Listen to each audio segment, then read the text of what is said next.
Halo, selamat datang kembali di podcast Departemen Kemajuan, tempat orang-orang pengen maju bareng gua Hasan dan bareng teman gua. Linus. Oke, kali ini kita bakal bahas kiat-kiat menjadi URD LPDP. Jadi memang kali ini kita kedatangan tamu nggak seperti biasanya. Gua biasanya cuma monolog sendirian. Kali ini gua bareng teman gua Linus yang kebetulan juga URD LPDP. Jadi dia bisa bagi kiat-kiat nih untuk lu semua gitu. Oke, Des, mungkin lu bisa kenalin diri lu dulu sebelum kita mulai lebih jauh nih untuk kiat-kiat LPDP. Oke, thank you banget Bobby. Halo guys, siapa nama pendengar lu sebutnya nih? Pendengar Departemen Kemajuan. Oh iya, dia pendengar ya. Oke, halo teman-teman pendengar setia Departemen Kemajuan. Kenalin nama gua Linus. Gua temennya Bobby dari kerjaan. Kebetulan kita ketemu di satu project.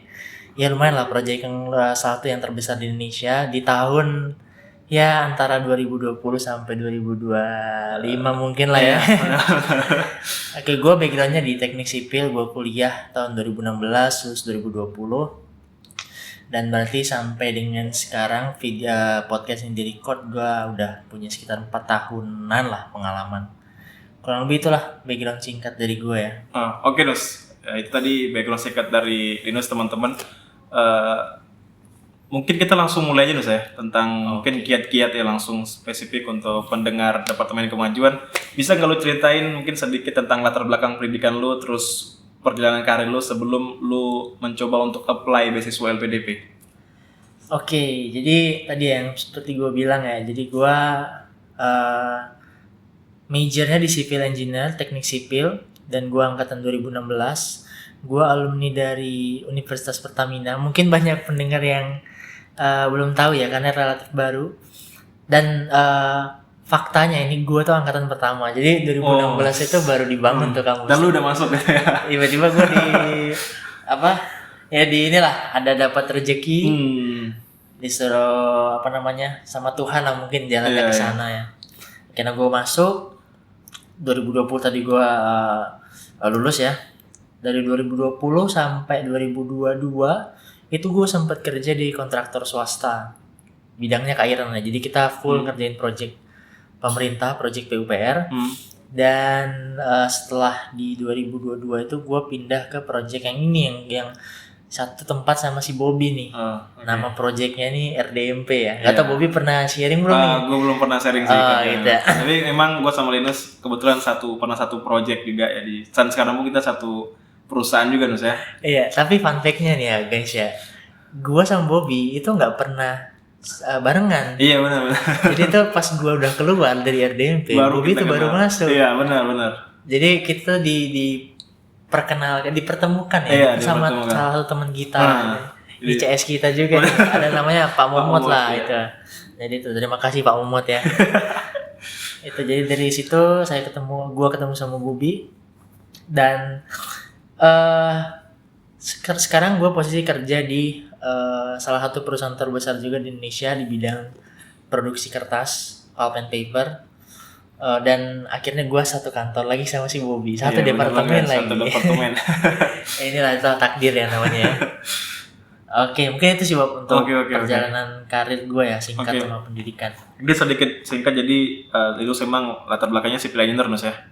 Dan dia sekarang juga kerja juga sebenarnya lebih basicnya lebih ke construction juga, kita bareng-bareng juga di civil engineer walaupun kita lebih ke kontrol bisnis ya guys ya. Terus mungkin pertanyaan selanjutnya, Nus. Pasti kan setiap kita mendaftar tuh ada motivasi juga kan. Kira-kira menurut lu apa sih motivasi lu sebelum daftar ke LPDP? Pasti kan kita butuh motivasi yang beda banget loh, kuat banget kan. Karena kan nggak mudah untuk konsisten juga kan nantinya kan itu. Untuk bisa, misalkan kayak kita punya planning doang gitu, gue mau daftar LPDP. Kayak gue pribadi pun mungkin dari 2020 gue punya planning tapi sampai sekarang gue nggak pernah apply gitu. Gimana? Apa motivasi lu nih?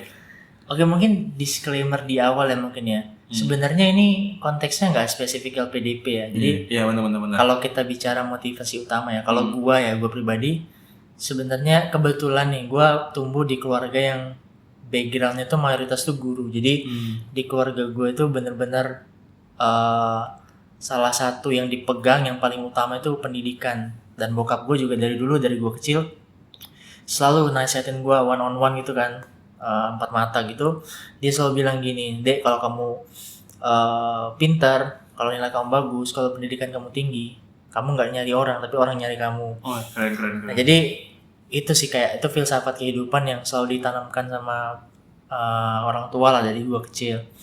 Dan akhirnya kebawa terus sampai akhirnya gua menjalani kuliah.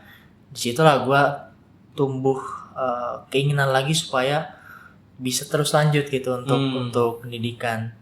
Dan di situ gue langsung nggak nanggung-nanggung, gue target kalau bisa gue pengen, dan gue bukan pengen ya, gue harus kuliah ke luar negeri. Biar lu bisa. Iya, itu motivasi yang paling utama, itu gue harus keluar ke luar negeri kuliahnya.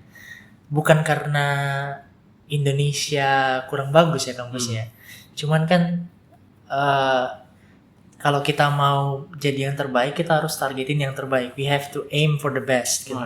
We have to be among the best minds in the world. Itu yang jadi acuan gue lah. Makanya gue harus target setinggi-tingginya kampus luar negeri supaya gue bisa dapat pola pikir baru di lingkungan yang baru.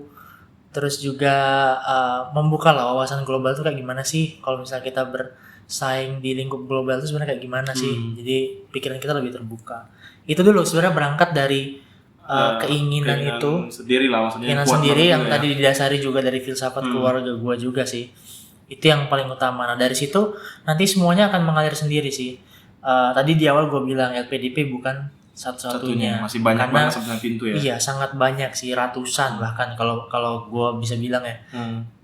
Sesimpel beasiswa yang dari profesor, bahkan ada di kampus tuh masing-masing profesor bisa provide juga tuh beasiswa sendiri. Itu yang gue nggak ngeh juga di awalnya, teman, ketika gue udah go through lagi lebih dalam, banyakin baca di internet, itu ternyata emang seluas itu.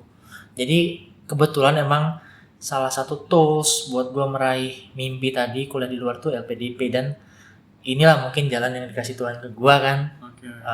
Gue berhasil dapat lah salah satunya di tahun 2024 tahap 2 ini ya.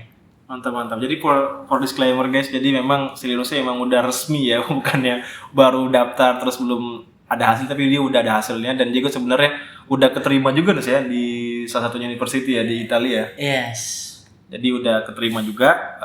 Terus mungkin kita agak masuk ke pendaftaran Nus ya, tentang pendaftarannya. Kira-kira kalau teman-teman Departemen Kemajuan nih pengen tahu gitu kan, apa sih langkah awal yang harus dilakukan atau dipersiapkan nih untuk pendaftaran beasiswa? Mungkin kita khusus LPDP dulu kali ya.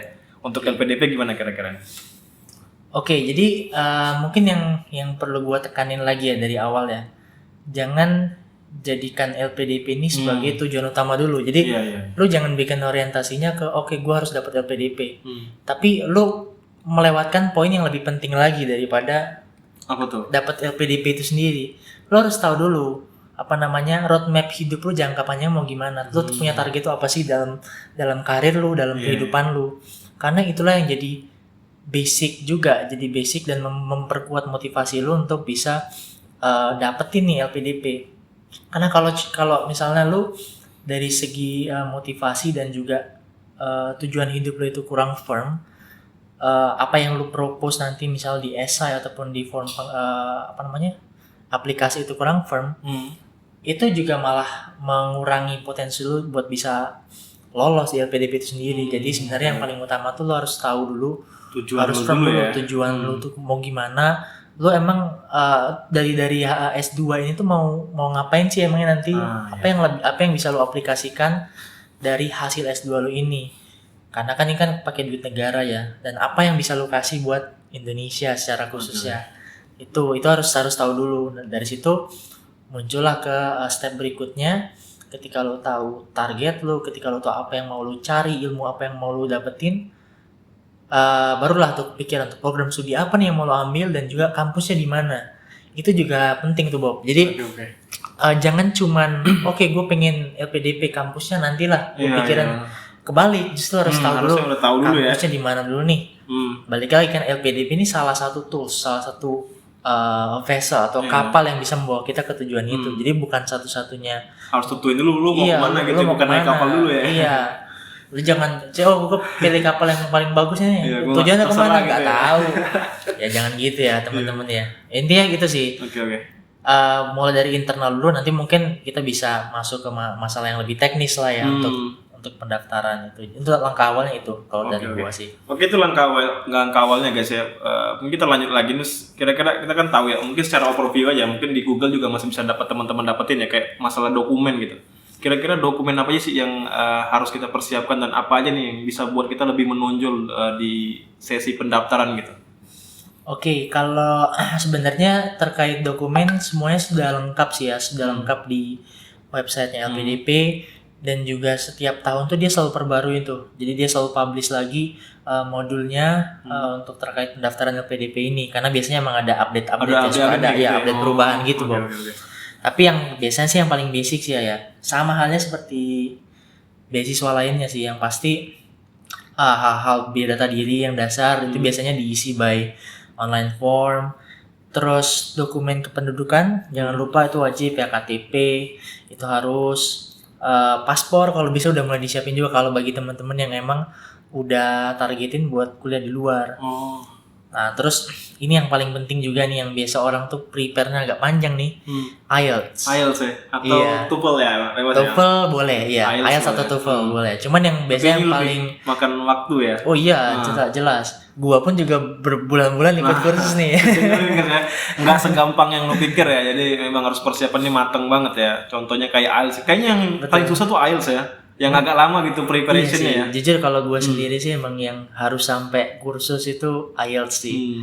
Oke. Karena nih ya, meskipun lu nanti target kuliahnya di dalam negeri pun itu tetap ada. Kalau nggak salah sih kalau untuk master dalam negeri itu IELTS minimal 6 ya. Mungkin nanti teman-teman bisa koleksi juga ya di web university lah ya gitu ya. Atau nggak, kalau dalam negeri ya dalam negeri itu 6. Kalau luar negeri 6,5 itu untuk master. Oke. Kalau S3 lain lagi guys. Makanya ini sewaktu-waktu bisa berubah ya. Mungkin di tahun 2025 atau 2026 tuh mungkin bisa naik. Cuman kalau case 2024 khususnya pas gue daftar sekarang tuh untuk master tuh 6,5 luar negeri ya. Kalau untuk master dalam negeri itu 6. Nah, itu juga nggak gampang loh guys dapat 6 itu. Perjuangan gue buat meningkatkan dari awal tuh mungkin ya sebelum gue kursus mungkin gue mentok-mentok 5,5 lah, karena emang dulu gue dari segi writing itu parah banget. Itu yang kelemahan terbesar gue ya. Linus sebenarnya gimana ya, kalau masalah ngomong sebenarnya dia udah lancar banget guys. Jadi dia yang udah lancar aja mungkin agak kesusahan untuk nembus IELTS ya, walaupun dia tembus juga di 7 ya IELTS ya. Iya, puji Tuhan. Apalagi lu yang gak ada persiapan, jadi persiapin banget lah. Itu. Selanjutnya apa Linus kira-kira yang penting banget menurut lu yang bisa nonjolin kita di sesi dokumen mungkin ya? Nah satu lagi nih yang selalu orang sebelum yang ke paling penting ya, pastiin juga kalian siapin segala dokumen pendidikan ya, ijazah, transkrip. Kalau juga balik lagi kalau misalnya kalian targetin ke luar negeri, kalau bisa semua udah di translatein tuh ke bahasa Inggris. Iya, sebenarnya itu nggak mandatory, cuman it's better to go one step ahead. Gitu. Jadi lebih baik kalau kita udah selangkah ke depan. Nah, barulah kita ke yang paling penting nih, satu aspek yang biasanya nih kalau kata orang-orang penentuan nih, faktor utama untuk seleksi administrasinya, yakni esai nih. Jadi mungkin buat teman-teman yang baru banget nih dengar tentang LPDP, jadi untuk esainya ini itu tuh biasa komponennya itu kita harus cantumin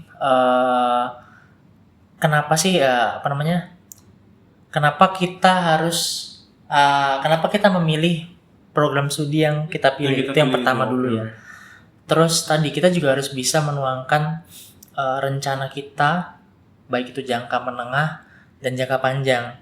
Dan dalam rencana itu juga harus ada part di mana menyebutkan potensi kontribusi kita di Indonesia untuk Indonesia. Untuk Indonesia ya, lebih jelas lagi harusnya. Karena persiapin awal-awal. Iya, karena itu yang jadi poin penilaian utama itu sebenarnya kalau negara mau nyekolahin lu nanti apa sih return on investment-nya buat si negara kan? Karena ini kan kita pakai duit negara ya, balik lagi. Itu jadi menurut gue sih tiga aspek itu yang harus lu elaborasikan dengan baik di esai. Cukup panjang sih untuk lu kemarin berapa kata sih, atau berapa lembar sih untuk esai gitu? Kalau secara rules-nya ya, di tahun ini tuh di 4.500 kalau nggak salah, 4.500 kata. Jadi cukup banyak sih, bisa sampai itu ya. 5 lembar A4 kalau nggak salah kemarin ya, dengan margin normal ya. 5 lembar A4. Itu juga cukup lama sih gua untuk persiapan esai itu, karena tentu kita juga nggak asal ngoceh doang ya di esai ya. Semua tuh harus ada dasarnya. Kalau bisa lebih baik lagi kalau lu bisa provide data kuantitatif berdasarkan fakta ataupun berdasarkan riset itu di informasi yang lu tuang di esai. Misalnya lu nih ngomongin nih untuk plan di kontribusi lu di Indonesia, lu harus tahu dulu kan berarti masalah apa yang mau lu solve di Indonesia. Nah nanti kalau lu udah mulai mention ke part masalah itu, lu juga harus didukung dengan data-data yang konkret, faktual, kalau bisa kuantitatif juga, ada datanya jelas dari mana. Itu sih yang harus ya di prepare, dan usahain esai itu flow-nya semulus mungkin lah, mengalir, terstruktur gitu iya, lah terstruktur, jelas gitu, by data juga dan, gitu ya, nggak cuma ngomong-ngobrol doang ya. Dan yang penting jangan bertele-tele. Ya meskipun 4.000-an kata itu cukup panjang ya, cuman akan lebih baik kalau lu bisa memampatkannya jadi semua yang tertuang itu udah bener-bener yang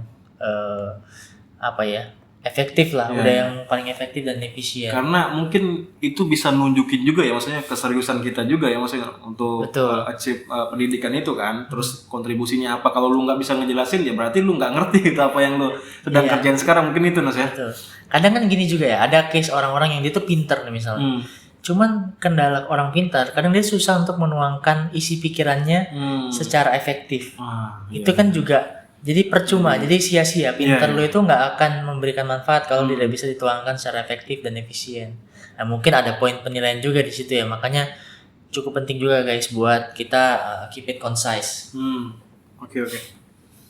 Oke, mungkin kita lanjut ke pertanyaan selanjutnya, Nus.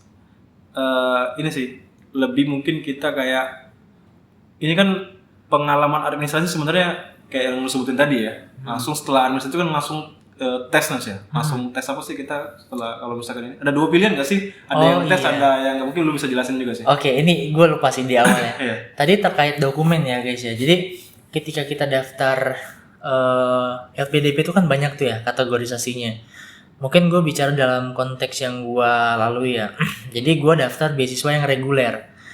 Banyak yang lainnya, ada beasiswa afirmasi, beasiswa putra putri ini Papua kalau nggak salah ya. Jadi banyak banget. Jadi teman-teman bisa baca juga di website LPDP. Nah untuk case yang reguler itu ada 2 jalur lagi nih. Jalur dengan LOA. LOA itu letter of acceptance atau surat penerimaan dari kampus. Atau yang kedua jalur tanpa LOA. Ini beda nih guys. Jadi sebenarnya bedanya cuma di salah satu stepnya aja. Kalau kita sudah punya LOA sebelum kita daftar LPDP, itu kita tidak akan melewati yang namanya tes bakat skolastik. Tes bakat skolastik langsung gitu ya? Iya langsung lewat. Kita langsung bypass ke step selanjutnya lagi, yakni tes interview. Nah cuman kalau case gue kemarin nih, gue juga salah satu pendaftar yang lewat jalur tanpa LOA. Karena emang kemarin gue pas daftar kan, gue belum nyoba kampus manapun tuh. Iya. Atau sebenarnya udah nyoba, cuman pengumumannya nih lama nih. Iya, jadi terpaksa gue apply reguler ya, jadi nyakir. Ya reguler tanpa LOA. Itu akhirnya gue harus melewati yang namanya, setelah administrasi ya, gue harus melewati yang namanya tes bakat skolastik. Intinya tes ini tuh dia kayak tes TPA biasa sih. Kalau kayak tes CPNS dan juga tes BUMN gitu loh. Kurang lebih sama lah.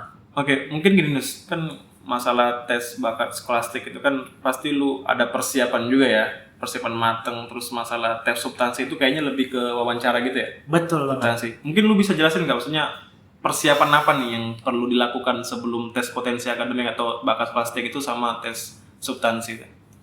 Buat kalau tes bakat skolastik itu yang paling penting sebenarnya cari sebanyak mungkin referensi soal dan juga mungkin sharing-sharing lah ya. Biasanya kalau gue sih kemarin pas gue ketik keyword tes bakat skolastik LPDP di entah di Google atau di YouTube ya, itu banyak banget. Banyak banget. Jadi bahkan di YouTube tuh udah banyak kayak webinar online dari banyak lah ya providernya, mungkin dari award yang sudah yang udah duluan ya gitu udah duluan dari tahun-tahun yang udah lama banget juga, banyak yang sharing juga.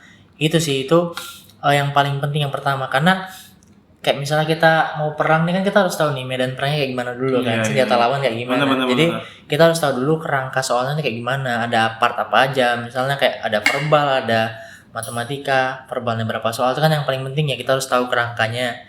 Yang kedua, paling penting harus tahu contoh-contoh soalnya. Semakin banyak kita udah tahu contoh soalnya, semakin terbiasa ya, karena kan ini kan nanti kayak biasa ngerjain ada waktunya, Bob. Kalau lu terlalu terpaku di berapa menit sih? Kemarin berapa menit untuk tesnya? Aduh, kalau nggak salah, gue agak lupa sih ya. Mungkin kalau nggak salah sih sekitar 1,5 jam apa ya? 1,5 jam. Soalnya berapa nih kemarin? Soalnya itu sekitar ya 60 kalau nggak salah. Iya 60-an.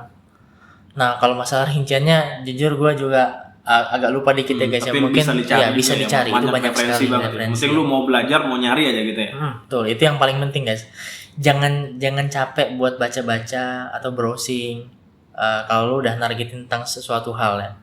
Oke, balik lagi ya, untuk yang scholastic tadi perlu dicatat juga bahwa itu tuh sistemnya kayak ada passing grade-nya gitu guys. Jadi kalau nggak salah tuh di 150 kalau nggak salah passing grade-nya. Jadi untuk bisa lolos itu harus lewat dari itu. Dan untuk yang bisa melewati tes bakat kelas ini nggak ada kuota minimum setahu gue. Yang penting lu lolos. Yang penting lolos itu lu lanjut ke lu bisa lanjut ke interview. Interview ya. Oke. Itu. Jadi harus diusahakan, itulah yang paling penting. Oke, Nus, mungkin kita agak ngomong sedikit lebih jauh tentang interview ya atau wawancara nih ya. Oke. Pertanyaan apa aja nih yang sering muncul? Sebenarnya gue udah tahu guys, karena gue sempat mock up juga sama Linus. Jadi Linus pernah ngetes juga interview mock up dia. Tapi mungkin buat teman-teman ya, kira-kira pertanyaan apa nih yang memang bener-bener sering banget keluar gitu dan bisa diprediksi bahwa ini pasti kadang-kadang juga emang kebanyakan keluar gitu. Oke. Ini ya yang kalau bicara interview ini emang jujur interview ini yang paling sulit.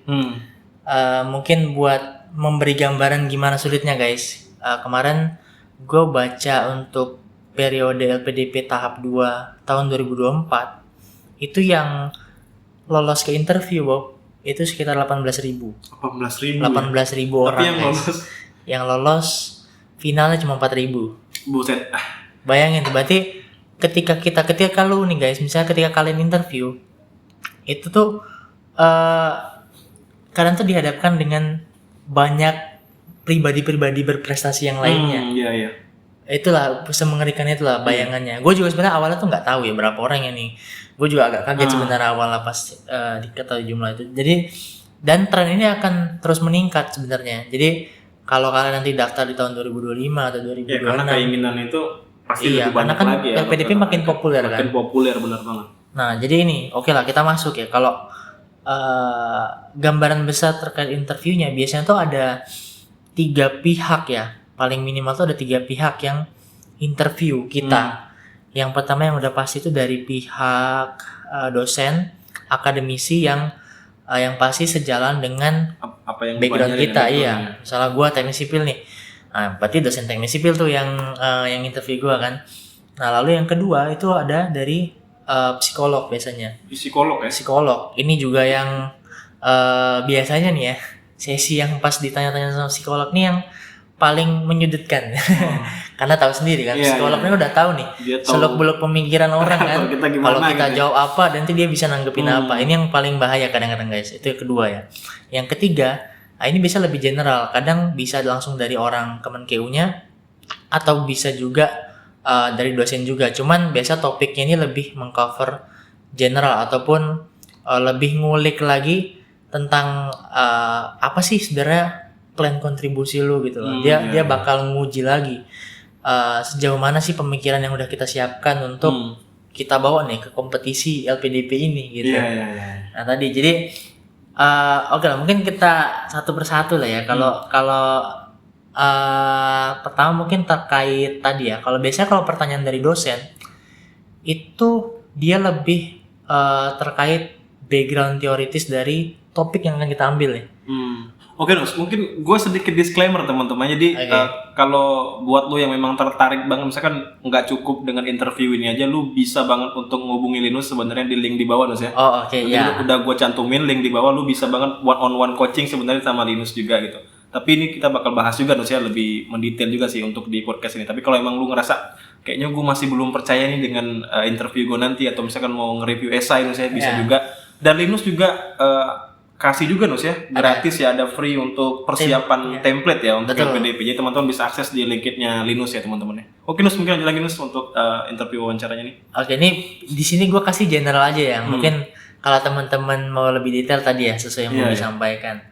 Oke, tadi ya untuk terkait dosen, dia biasanya dia kupas habis tuh. Kalau kita misalnya milih topik A misalnya tentang kalau misalnya case gue ya, structural health monitoring. Dia bakal kupas tuh backgroundnya atau apa, latar belakangnya, ilmu-ilmu yang mendukung itu tentang apa aja, kita paham atau enggak, step by stepnya kita udah pelajarin atau belum, kita udah baca-baca papernya atau belum, bahkan ditanya juga kita udah kontak potensial profesor belum di kampus yang kita tuju. Jadi entah lu bakal master by research atau master by coursework, itu bakal tetap ditanyain. Jadi itu juga itulah salah satu pertanyaan juga yang harus lu siapin. Mungkin nanti in detailnya tuh cukup banyak sebenarnya list pertanyaan dari akademisi juga ya, yang bisa kita go through satu persatu lah. Mungkin kalau teman-teman nanti berminat ya untuk diskusi yang lebih lanjut. Lalu terkait tadi yang aspek kedua, psikologis. Biasanya psikologis nih menguji pribadi kita nih. Pribadian ya. Dari segi kepemimpinan kita, jiwa sosial kita tuh kayak gimana. Lalu yang kadang paling sering dikulik juga nih, kayak kemampuan kita untuk bertahan hidup tuh nanti gimana sih, khususnya kalau kita di luar, study abroad ya. Iya, luar negeri gitu ya. Jadi contoh misalnya model pertanyaan tuh, nanti gimana kamu untuk step by step kamu beradaptasi kayak gitu.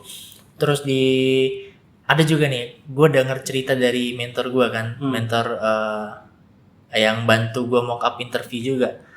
Bahkan ada pertanyaan yang nanti kalau misalnya kamu di sana, misalnya di luar negeri, ada bule yang suka sama kamu, gimana nanti kamu disuruh tinggal di sana dong. Itu gue tanya juga ya kali ini pas mock up juga Nus ya.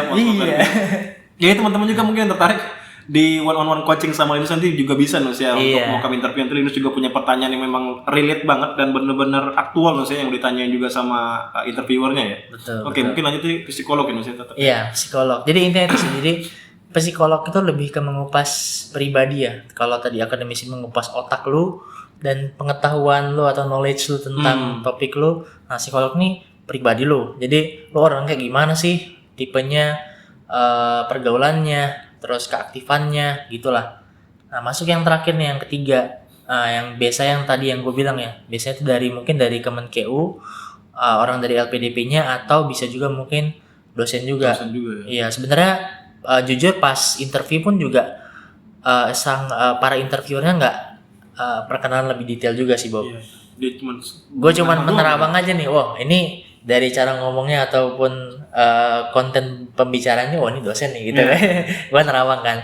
Nah untuk yang ketiga ini guys, yang aspek yang general nih, biasanya lu bakal dikupas terkait esai lu misalnya. Jadi di esai kan tadi yang kayak gue bilang tuh, di esai tuh lu bakal cantumin plan kontribusi, terus alasan lu milih topik lu, terus nanti gimana cara lu mengaplikasikan hasil studi lu di Indonesia, apa benefit-benefitnya tuh, itu bakal dikupas habis tuh sama si interviewer yang ketiga ini.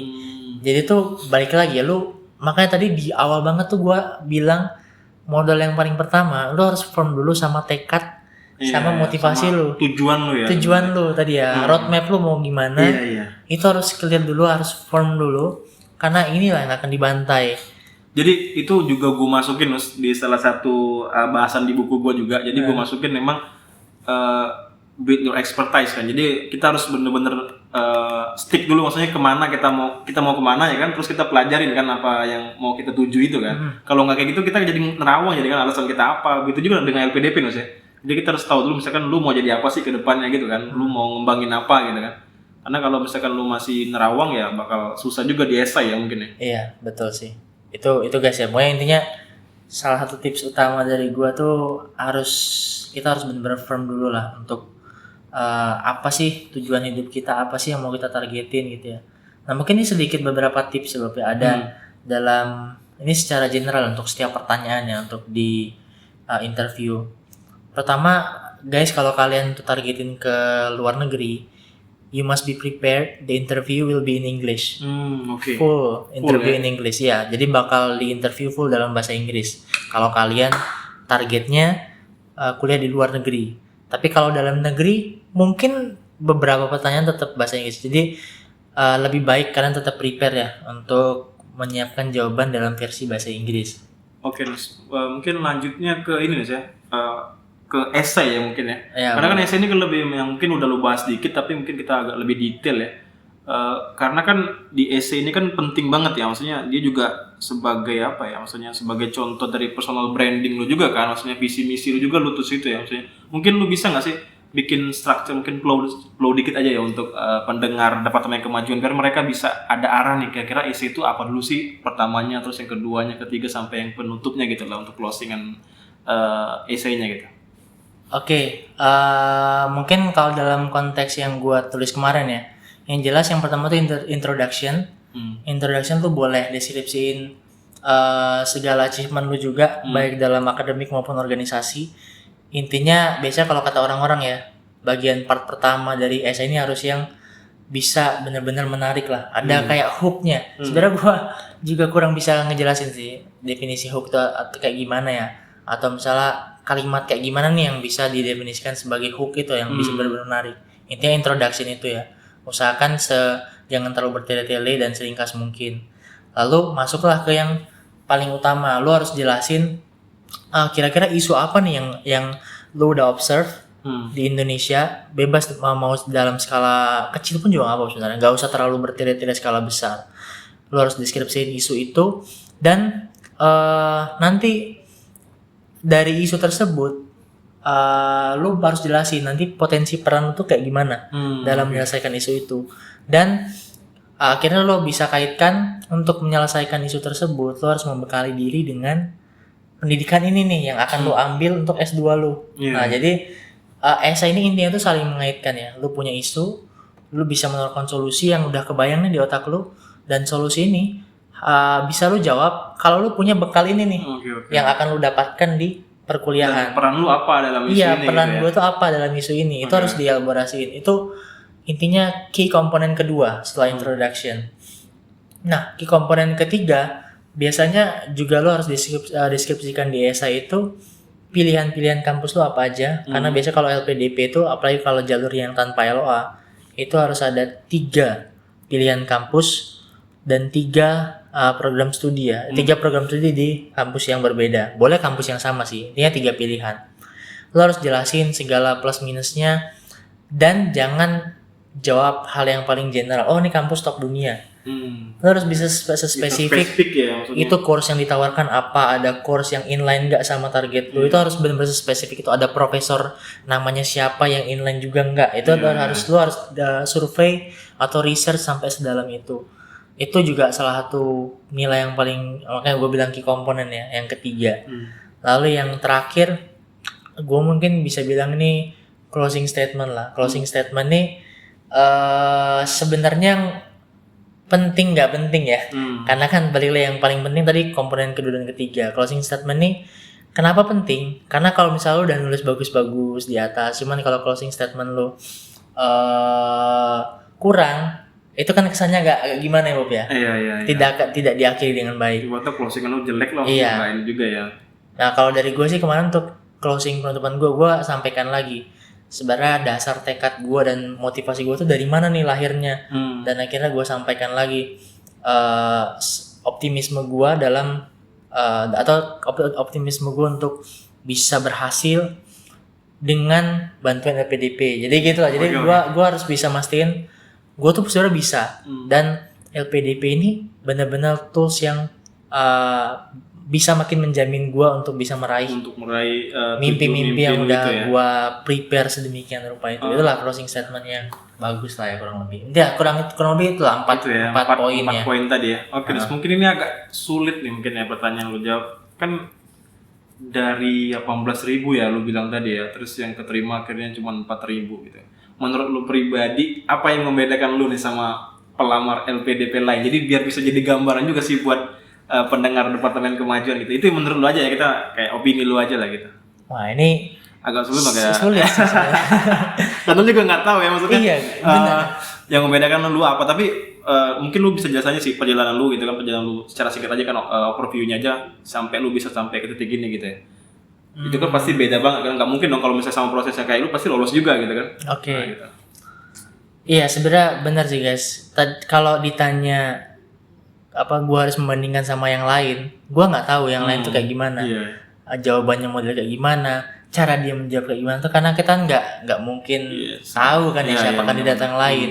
Kita nggak juga dibarengin gitu ya. Iya, jadi gue pun bahkan nggak tahu nih biasanya kan kalau jadi di tes interview ini kita tuh dibagi per kelompok. Nah, oke. Gue bahkan nggak tahu jumlah orang yang diinterview di kelompok yang sama dengan gue itu berapa orang juga bahkan gue nggak tahu. Iya. Dan yang terpilih dari kelompok gue berapa orang pun juga nggak tahu. Balik lagi yang bisa gue sampaikan tuh intinya lo harus bisa prepare sebaik mungkin. Kalau bisa tetap browsing, cari sebanyak mungkin list potensi pertanyaan yang mungkin banget atau udah pernah muncul lah di interview LPDP. Itu lo harus list banyak-banyaknya, puluhan pun gak apa-apa lo list semua, dan lo harus siapin semua jawabannya. Lo udah begitu lo siapin, lo harus praktis sebanyak mungkin. Dan ini yang saran gue yang paling wajib, harus ada mock up interview. Itu yang paling wajib. Mungkin beberapa saingan gue juga, gue nggak tahu ya ini bener atau enggak ya. Mungkin beberapa saingan gue ada juga yang belum pernah mock up interview. Sedangkan gue pernah. Itu juga jadi poin plus juga buat gue. Kemarin gue sempat 2 kali bahkan gue mock up interview sama mentor beasiswa, 1 kali sama Bobby nih. Total 3 kali nih. Jadi makin lancar lagi tuh gue ngejawab. Jadi dengan kita banyak latihan makin lancar dan terkesannya kan jadi makin pede ya. Itu jadi poin plus juga otomatis. Itu sih yang harus kita perjuangkan ya. Masalah pendaftar lain gimana ya itu mungkin kita nggak bisa terlalu tahu. Yang penting kita bisa usahakan dari diri kita dulu lah. Benar-benar. Ya gue ngingetin lagi ya, kalau mau mock up interview sebenarnya bareng Linus juga ada Linus ya. Yang one interview itu, jadi lu punya waktu setengah jam Nus ya bareng Linus ya. Terserah sih lu mau request hari apa Nus ya. Tapi malam ya jam 7-an Nus ya misalnya. Karena Linus juga ada kerjaan juga ya. Gak mungkin ditinggal gitu kan. Tapi dia bisa nyempetin waktu buat kalian. Yang penting kalian benar-benar serius Nus ya. Untuk ngelamar di beasiswa. Terserah sebenarnya beasiswa yang nggak harus LPDP, banyak banget beasiswa yang bisa lu pilih gitu kan. Oke Nus, mungkin di pertanyaan terakhir Nus, kalau lu ini kan dikasih kesempatan misalkan untuk ngejelasin nih ke pendengarnya Departemen Kemajuan, apa sih yang bisa lu sampaikan buat pendengar-pendengar yang memang masih ragu gitu buat ngedaftar beasiswa atau untuk ngegapai mimpinya untuk kuliah juga di luar negeri dan bisa jadi yang terbaik gitu setelah kuliah juga gitu. Oke. Intinya kuliah ini kan benar-benar pilihan ya, apalagi dalam konteks kuliah jenjang yang lebih tinggi dibanding S1. Itu pilihan. Saran gue sih emang kalau emang lu udah punya 2 modal utama ya tadi ya, yang pertama tekad, terus yang kedua tuh motivasi atau mimpi, lu harus terus berjuang sih. Itu banyak banget kapal yang tersedia yang bisa membawa lu. Jadi banyak banget beasiswa yang tersedia kan ya. Jadi jangan pernah nyerah, banyakin baca sih kalau kata gue sih. Kalau lu masih ragu, it's okay. Jadi nggak usah buru-buru. Mungkin emang itu juga salah satu tanda dari Tuhan mungkin ya. Buat lu bisa matengin lagi di karir lu dulu. Siapa tahu nanti dalam perjalanan karir lu ke depan lu nemuin insight baru nih nanti. Ternyata lu pengen jadi apa? Iya, makin bisa 2 nih, bisa makin firm di pilihan yang awal lu atau lu bisa nemuin insight baru yang topik lain nih. Oh, ternyata nih gua kayaknya kesini nih. Gitu. Jadi intinya take it slow aja. Yang selalu gue percaya juga tuh gini. Jadi Tuhan tuh udah nyiapin rencana, master plan hidup kita tuh dari kita lahir sampai kita meninggal.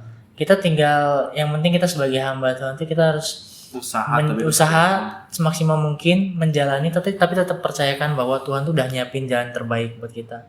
Intinya itu aja lah, percaya itu. Oke. Mungkin gini Linus ya, yang seperti Linus ngomong sebenarnya banyak kapal-kapal yang bisa lu naikin, tapi lu juga harus ingat you need to buy the ticket ya kan.